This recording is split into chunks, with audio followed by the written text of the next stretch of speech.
What's up, guys? Mason the Brock Henderson here. So another 2-1 win in preseason, and I'm somebody I like to win, so I don't mind getting the wins. But ultimately, I do know that preseason is not about getting the wins. It's about getting fitness. It's about giving some guys some time, a chance to impress, a chance to prove why they deserve to start, and all that. So with that in mind, it's a good chance to kind of evaluate where we are as a team. So, a couple players coming in, some coming back from international duty, finally got to train this week, so they get about half the game. Um, so, with that all in mind, getting the win is good because some of these players, they are coming back into the team. They are coming back into fitness. There are some players that are young players. They're not really Premier League quality at the moment, but they're showing what they can do.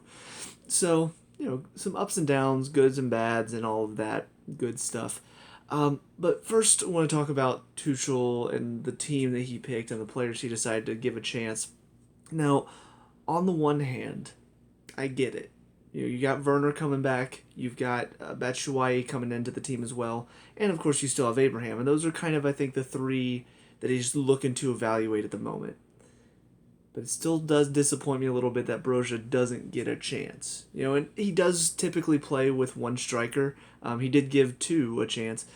But I don't know. I kind of would have liked to see Broja get a chance, especially playing alongside some better teammates. Not saying that the teammates he was playing with against Bournemouth are bad, but higher quality. Playing alongside some players possibly like Pulisic, like Ziyech, like Havertz. I would like to see that. So I was a little disappointed that he didn't get a chance to be in the team today, but I do understand the reasoning why. It's just my own personal opinion. I feel like he should have gotten a chance after the performance he had against Bournemouth, at least. But anyways, talking about individual performances and all of that, first of all, keeper-wise, Mendy played most of the game, got subbed out, I think, in about the 60th minute, something like that. But again, just typical Mendy, very good in the goal, very confident. Made me feel confident with having him in there. And then his feet is just something that he still needs to work on. It's issue he had all last season. Sometimes his passes could be a little wayward. And then on top of that, whenever he'd receive it with his feet, if he was under pressure, there would be a little bit of nervousness about that. But as a keeper, he's still our number one option. And then Kepa comes in and proves that he's the number one option because, the first two corners that Kepa faces, he's rooted to the ground on both. The first one could have possibly come out and challenged for it because it was a high looping ball, so could have easily come out and punched it away. Doesn't, and then the referee makes a mistake because Xhaka headed it over, but he saw the flick off of Conte's head first and for some reason thought, oh, he got the touch. And then that led to another corner, which then Xhaka connects with, and Kepa, again, just rooted. And he made the first step, but again, something he's dealt with since he's come to Chelsea, that first step for him is always onto his heel, which means now he's not moving anymore. He's stepped and he's done. He could have gotten to that. I realize it's in the corner. It's a difficult ball to get to, but you move your feet, you try to go for it. You don't just stand there and go, oh, that was a good one. That was a good one. There's nothing I could have done. I know I probably could have moved my feet, but I couldn't move my feet because I'm Kappa. So, yeah, I still don't even trust him as a backup keeper right now. And it's just because those moments are still in his game. And he's had enough time to work on that and get that out of his game. So the fact that it's still in his game makes me not want to see him in goal. I know we just picked up that one keeper as kind of a third string option. I don't know anything about him. I think it's Bertinelli was his name. But I don't know. I watch Kepa play, and he's still having these moments that make me doubt having him in goal. So, still frustrating there. Defense, all across the board, all six of them, the one major criticism I have today, positioning. Positioning is huge because there's so many times where we're caught out of position. Ball over the top, nobody's tracking runners, we're caught out of position. Cross comes in, runners coming in, we're not tracking, out of position. It was so many moments today where that was happening. And I realized, we don't have Silva, who normally is a good organizer back there. We don't have Aspilicueta, who's typically always in the right position at the right time. So, a couple players being out does affect that. But still, I mean, you have Rudiger and Zuma in the first half. Both of them should know how to position themselves to really be effective, and they're both getting beat because they're not in the right position. They're diving in. They're turned off whenever the ball's not near them, and suddenly a run's coming in, and they're not aware to it. So all six of them had that issue today. Granted, I will say they all did well when it came to putting in challenges. Rarely really diving into a challenge. There was the one moment from Rudiger that in a real game probably would have been looked at by VAR because it was a little two-footed. But overall, I mean, tackles and making up the ground that they were losing, I thought the defense did well there. But yeah, I mean, too many times it was just too easy for Arsenal to pass their way through our defense and find a chance at goal. So it's something that really needs to be improved upon because, especially from Tuchel's point of view, he's typically a coach that, at least what we've seen for this past half a year or however long it's been, I mean, he's come in and he's shored up our defense and made it to where we don't give up a whole lot of chances. We gave up a lot of chances today, so that needs to get better from these, especially some of these players that might have a look in at the first team. You look at Sarr, we brought him in and we sold Tomori, so he should be that kind of young defender that's possibly stepping into the team, and he was getting beat by Pepe several times. So hopefully that can improve. A little bit more individually, like I said from Rudiger, a couple wild challenges, but overall looked okay. Zuma had probably the best performance, I think, out of all six of them. I thought he put in some really solid challenges and really did well making a couple blocks and tackles. Chalobah played the longest and did okay. I still don't see him as a center of a back three because most of the time you either want that center to be stepping into the midfield and making some challenges or you want him to be the sweeper. And he doesn't really do either. He's just kind of in the back three, and that's sort of it. So I don't know what instructions he's being given, but it doesn't seem like he really knows what he's doing in the center of the back three. And then Sarr is the one that really I had to pick out just because of his passing. And for a team that typically keeps a lot of possession in the backfield, I'm worried whenever Sarr's on the ball because he gives it away way too much. So that's something, if he's going to be involved in our first team at all in the foreseeable future, he's got to get better there. Because that is something that you can't afford to just give away possession because that's where a lot of our possession is kept, is in our backfield. And there's just so many times where I get really nervous whenever he gets on the ball because his passes forward, especially, like it always feels like it's going to an Arsenal player today. So something he really needs to work on. But Sterling did fine. Clarke-Salter did fine for the few minutes he showed up. None of them really had a great game because they were all sort of pulled out of position several times or losing their runners. But none of them really had a terrible game today. Sarr was the closest just because of the passing. But wingbacks. So we started off with Pulisic and Hudson-Odoi as our wingbacks, which was a little odd because it felt like a very attacking lineup, and that could be seen at times throughout the first half whenever they'd hit us on the break. We looked vulnerable. And that's just because, you have... you got your back three, but then both of your wingbacks are wingers, basically. Just the style of play that they have. They're both more used to being in the attack. And then both of your center mids aren't really defensive-minded. Loftus-Cheek is more of an attacking mid, and Kovacic can do the defensive side of things, but he's better known about being on the ball. So it was a little weird to see such an attacking lineup, and it left us vulnerable. But as far as Pulisic and Hudson-Odoi were concerned, Hudson-Odoi did okay. Again, kind of faded in the second half, but first half was involved a whole lot. Really helped us getting down the line. A little bit different to see him on the left side because he, most of the time on the right, will drive down the line and cross it. On the left, he tended to drift in a bit more. So I don't think playing him on the left is really such a good idea because we want him to stay wide. That's where he thrives, is when he's out wide. And I think it's kind of natural for right-footed players on the left to want to drift in a bit more centrally because they want to get it on that right foot and they want to have a shot. So I'd prefer to see him on the right side.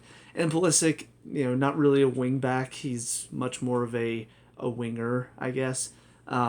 And he did okay out there. I thought he looked a bit better in the second half once he moved in and Zappacosta came in. So, but he still, I feel like, has more to his game that he could bring.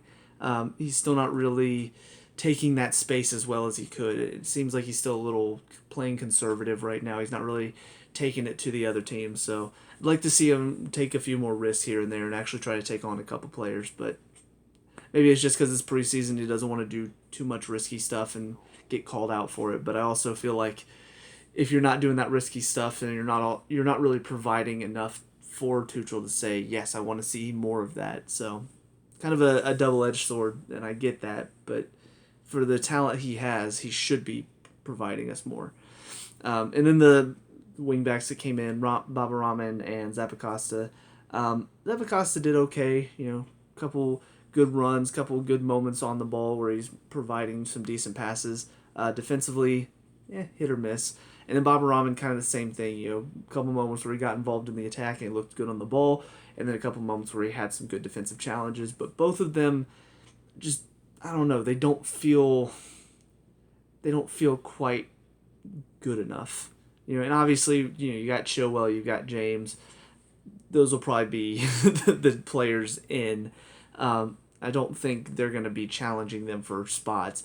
But as far as, a possible backup option, I just don't see them as the quality that we need right now. Zappacosta, he has some decent moments every now and then, but he's not consistently doing much. He kind of pops up with a flare moment every now and then. And then Baba Rahman, he has those moments where he's driving, he looks good, he looks comfortable in that position, but then all of a sudden, for a few minutes he's taking bad touches. Defensively, he's losing track of his man. He's not really involved in the play. And we can't really have that at this level. So both of them just, I don't know, the couple games I've seen them now, I'm not really convinced that they're going to give us much, even as a backup option. So a little disappointing there, but it is what it is. Into the midfield, Kovacic and Loftus-Cheek. Kovacic, looked okay. Can tell he's still getting up to fitness because there were a couple moments where he wasn't really alert to what was going on. So couple times where that happened, I'm thinking, okay, it's preseason. Hopefully he grows out of that because we don't need him to be diving into challenges or getting turned that easily in the midfield. And then Loftus-Cheek, on the ball, he still looks good on the ball, but passing needs to get better. Decision-making needs to get better. And if you're going to be a midfielder, you got to do the defensive side of things, and he still doesn't. And that's a problem. So, it's something that has plagued him, and if he plays further up the field, great, cool. But the problem is that most of the time his best play comes from you pick it up deep in the midfield and then you drive at players. Like, that's where he's at his best. But there's so much else to his game that he needs to improve on. I just don't see him being that effective. And then on top of that, you look at who came in the second half. You got Drinkwater, Barkley, and Conte all came in. And where my problem lies here is we've loaned out Gilmore to Norwich. Now we've loaned out Gallagher to Palace. What are our options? Conte, Jorginho, and Kovacic, still the three that are going to be rotated probably. But what if one of them gets hurt? What if two of them get hurt? What are your options now? Well, you can possibly drop Mount in there, but he's not going to be as effective there. Past that, who are the options we have at the club right now? Barkley, Drinkwater, Loftus-Cheek. Loftus-Cheek proved in the first half, defensive side of things, not as effective. Barkley comes in, useless. Absolutely useless. I mean, there was a moment where we gave the ball away, and he's one of the closest midfielders to it, and he just sort of jogs back. And too many moments as well where he's on the ball and he's not doing anything with it. He's just sort of out there. He's just sort of waiting for the game to come to him. You can't do that at Chelsea. You can do that at Everton. You can do that at Villa. You can't do that at Chelsea. You can't wait for the game to come to you at Chelsea. Okay, Drinkwater. Again, couple decent passes, still too slow. Way too slow. And it was really apparent today. And against Bournemouth, it was only apparent a couple times because, frankly, not really a team that's going to kill you with pace. But today, he's up against a pacey midfield. And he was getting burned several times. And a lot of those passes weren't coming off as well today as they were against Bournemouth because he has less time to do anything with the ball. So, yeah, What is he going to bring? Not much. So we've loaned out these two young, talented midfielders that could have given us something this season if we needed them to. A good backup. And now we're stuck with Drinkwater, Barkley, or Loftus-Cheek. Unless we're planning on going and getting another midfielder, which I doubt we are. It's not good enough. It's really, really, really not good enough. So I am disappointed with the transfers in that sense, because I'd rather us use our young, talented players as a backup rather than sticking with somebody that I know is not going to get the job done. Because I've seen it before. It's been evidenced before. It's not going to be good enough. So, and then Conte, it's just kind of it was a 50% Conte performance, which is still better than pretty much most of the players out there today. You could tell he's not quite at full fitness, which I don't expect him to be, but he's still in there making challenges. He's still a busybody. He's still making things happen. He's still got the pace to hurt people on the counterattack if we need him to. So, yeah, Conte he gives you something even when he's not playing at 100%, and it's just useful to have out there. So, on to the front three, which turned into a front two later on as the game went on. First half, you had Werner, Havertz, and Ziyech. Werner, again, another pretty good performance, another underrated performance because of the runs he makes, because of the danger that he brings whenever he can get in behind the defense. But again, he misses his chances, so people don't really talk about his performances because of that. Havertz had a few good moments. Obviously, he got the goal, which was very well taken.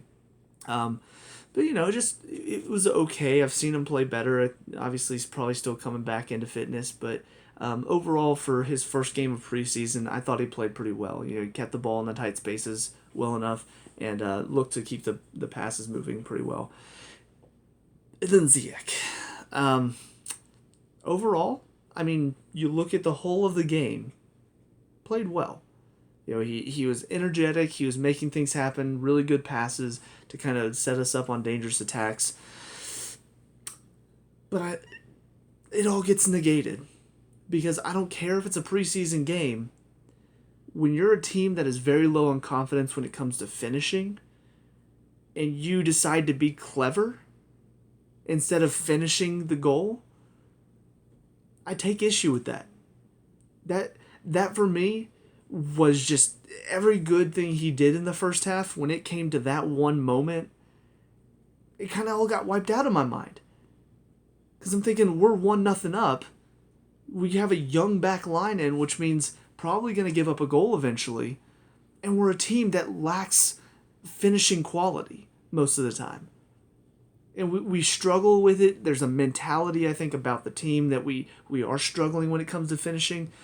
So when you're presented with a one-on-one chance, actually a one-on-none chance, and you waste that opportunity because you want to be clever, that pisses me off. And I don't care that it's preseason. You finish the shot. I recently saw an article pop up about Balotelli playing for Man City against some MLS team in preseason, and how, he got pulled by Mancini. He got ripped into by the fans, both Man City and whoever they were playing at the time. I think it was LA. But, he got ripped into because he got played the ball. He's one-on-one with the keeper. And instead of finishing it, he does like a little cheeky Maradona spin and knocks it out of bounds. And they say later, he thought he was offside. Doesn't matter. You bury the chance. It's preseason. You want to get into form. You want to make sure that you're, performing well. You want to give yourself some confidence going into the season. You finish that chance. Same thing for Ziyech. You've taken it past the keeper. They haven't called you offside. You know that because you would have heard the whistle. The defender's coming from your right. It doesn't matter. You're on your left, which is your strong foot. You put it away. Instead, what does he do? He takes another touch. The defender's now in front of him. Now he has to cut it back. And then instead of burying that chance, the defender comes from his right side. He's like, I'll cut it back again. And now both defenders are in front of him. And he tries a cheeky little flick with the outside of his right foot, puts it right into the defender. You wasted that chance. And then Arsenal go and equalize, and thankfully we got the second one right after that. But I don't care that it's preseason. You bury the chance. And that's not... like there were a couple decision making issues that we had. Tammy making the decision to pass instead of take a shot. That's an issue, but it's something that's understandable. A couple really badly misplaced shots from like Sar and from Baba. Those are just mishit shots. This is a decision that you made to be cheeky, to be clever, and you can't have that. Whether it's preseason, whether it's regular season, doesn't matter. You can't be cheeky and miss a chance like that, especially in a team that's lacking for chances and goals. You can't do that. So that's where I am with Ziyech right now. I know people are probably going to talk more about his overall performance and be like, oh, yeah, he played great today. In my opinion, that one moment wipes out a lot of the good that he did today. So I'm really, really frustrated with him on that sense. I feel like there's something else about that. I don't know. I think I've said my piece there, but yeah, I some people might think I'm being too harsh. I don't care.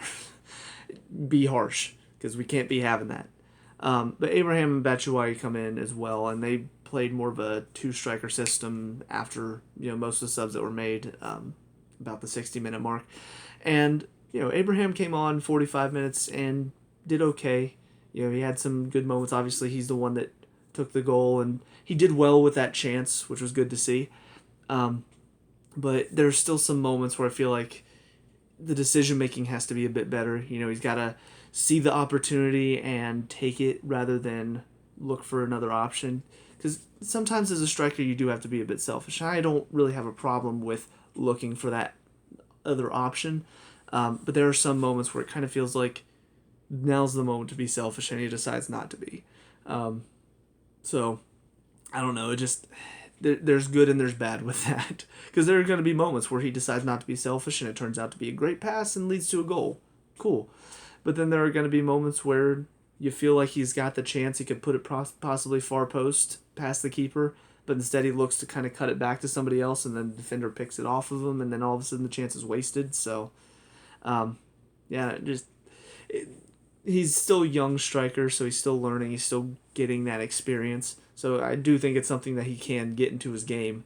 But for right now, it's kind of a frustrating thing because you want him to sort of be fighting for that first team spot over Werner. But right now, because of what Werner brings outside of scoring goals, I see him as a more valuable option in there.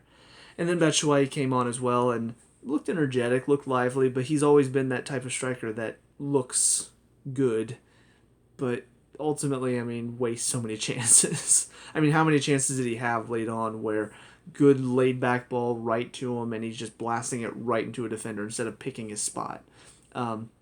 So I'm glad he's taking the chances, and I'm glad he's getting himself involved, and he's looking to get involved, and he's excited to be out there, and that's great. But you've also got to keep a cool head. And again, it's something I saw from Broja in the game against Bournemouth. He took that chance, and yeah, he's in front of the goal. He's pretty much one-on-one with the keeper, and a little bit of a lucky deflection, but you could see the thought process. You could see him seeing where the keeper was and thinking, I'm going to put it at the back post. That's good thinking from a striker. Whereas for Batshuayi, you look at these chances, ball right to him, all he's got to do is just pick it around the keeper, and he just blasts it, and it's just kind of a straight shot. And even if the defender doesn't block it, it's probably going to go right at the keeper who's going to make the save. So he's got to calm himself down when he gets in the box, because you can tell he's getting a little, I don't know if it's just nervousness. It could be a nervous excitement because he's getting time and he gets in the box and you can just tell he's ready. But you got to learn to calm yourself down, especially if you want to be a clinical striker at this level. You got to keep a cool head. So, but all in all, again, it's a good win. It could have been worse. Something I forgot to talk about, which I will mention. Obviously, regular season, the goal for Willock stands because goal line technology would call it and let the referee know that it was in. Whereas today, you got to rely on the AR's eyes. And, well, to be frank, I don't trust human eyes. Which, as is shown, it didn't really work today. But also, you hope that Ziyech in a real game buries that chance. Because part of me really does think that he was trying to be clever because it was a preseason game. I hope that's not the case. I hope he treats this game with the respect it deserves. But I feel like in a regular game, he's going to bury that chance. He's going to take it first time. He's not going to let the defender get behind him. But you don't know. You don't know what he's going to do in the regular game. But I don't know. It just, all in all, there's good moments. There's a lot of good moments. There's a lot to get excited about for the season. But there's also some stuff that I'm getting a little worried. When it comes to our finishing, when it comes to some of these young players that should be getting a look in at the first team, there's some worry there. There's some concern to be had. And then on top of that, getting into the midfield. Like I said, we've loaned out these 2 young players that were looking good, that were looking like they were going to provide something for us this season.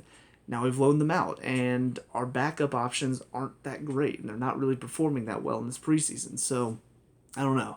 It's just a lot of different moving variables, and some of it I'm excited about, some of it I'm not excited about. I would like to see some transfer movement right now because, there's been a lot of talk that Chelsea are in the market and are looking and are doing this and that, but not really been any action. So hopefully that changes soon. But anyways, with all that being said, that's it for this game. So let me know what you guys think down in the comment section below. What were your thoughts on this game? Let me know. We can talk about it and discuss all that good stuff. Leave a like and subscribe for future Chelsea reviews, and I'll see you guys in the next one. Peace out.